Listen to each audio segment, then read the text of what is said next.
Hello students, welcome.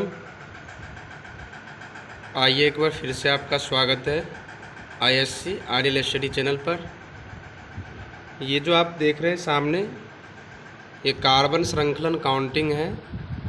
Organic chemistry पढ़ते समय, organic chemistry आप जानते हैं, केमिस्ट्री का वो भाग या वो पार्ट जिसमें हम स्टडी करते हैं कार्बन और उसके यौगिक के बारे में, उसे ऑर्गेनिक केमिस्ट्री कहते हैं। ऑर्गेनिक केमिस्ट्री में स्पेशली जो 10th में बताया गया है वो ज़्यादातर हाइड्रोकार्बन के बारे में बताया गया है। तो हाइड्रोकार्बन का जब भी हम नोमेनक्लेचर करते हैं तो नोमेनक्लेचर करते समय सबसे जो इम्पोर्टेंस हो जाता है वो हो जाता है कि किसी भी पार्ट्स के उसके सामान्य सूत्र, सफिक्स और ये कार्बन का काउंटिंग। जैसा कि आप किसी भी एग्जाम्पल में या फिर किसी भी कंपाउंड में कार्बन की जो संख्या होती है उसी को देख करके आप उसका नामकरण करते हैं। तो वह कार्बन की संख्या को कैसे गिनते हैं, चलिए मैं आज वो बता रहा हूँ आपको। उम्मीद है आप बड़े अच्छे से और बड़ी जल्दी समझ जाएंगे। ये जो देख रहे हैं C1, तो कार्बन की संख्या यदि 1 हो किसी कंपाउंड में तो उसे मेथ कहेंगे। और अगर आप एल्केन से नामकरण कर रहे हैं तो मेथ में एन जोड़ दीजिए, सफिक्स का एन। यहाँ देख सकते हैं सफिक्स में एन जोड़ दीजिए तो यह एल्केन हो जाता है। इसी तरह से 2 कार्बन को एथ कहते हैं और एथ में आप एन जोड़ दीजिए, सफिक्स एल्केन का एन, तो वह एथेन हो जाएगा। ये लेकिन ये एल्केन के लिए है। इसी प्रकार से एल्कील का होगा, एल्कीन का होगा, एल्काइन का होगा, इस तरह से नाम होगा। तो मान लीजिए कि मेथ है तो मेथ में अगर एन जुड़ गया तो मेथेन, मेथ में इन जुड़ गया तो मैथीन, मेथ में ईल जुड़ गया तो मैथिल, मेथ में आइन जुड़ गया तो मिथाइल, इस तरह से नाम होगा।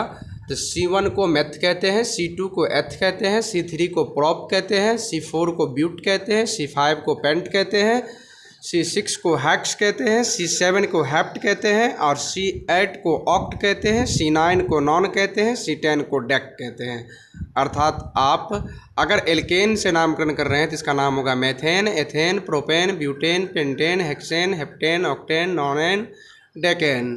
और इसमें एक चीज़ और, कार्बन की संख्या को देख करके यहाँ पढ़ेंगे। 2 कार्बन को देखिए तो आप एथेन कहिए, 3 कार्बन को देखिए तो प्रोपेन कहिए।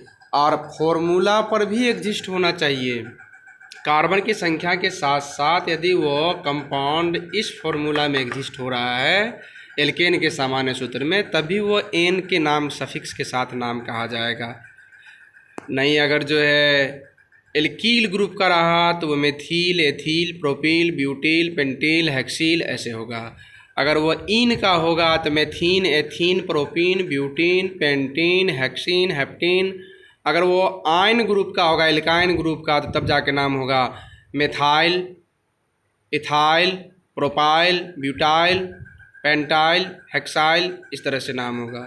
ठीक, आई होप आपको ये समझ में आया होगा और आप इसे जान लीजिए कि कार्बन की श्रृंखलन की गिनती कैसे की जाती है। ये ऑर्गेनिक कंपाउंड के नामकरण के लिए जो है बहुत ही इम्पोर्टेंस है। तो उम्मीद है आपको समझ में आया होगा। इस तरह के और जानकारी के लिए आप आइडियल स्टडी सेंटर को सब्सक्राइब करें और कमेंट बॉक्स में ज़रूर लिखें कि और किस तरह की वीडियो आपको चाहिए। तब तक के लिए टेक केयर।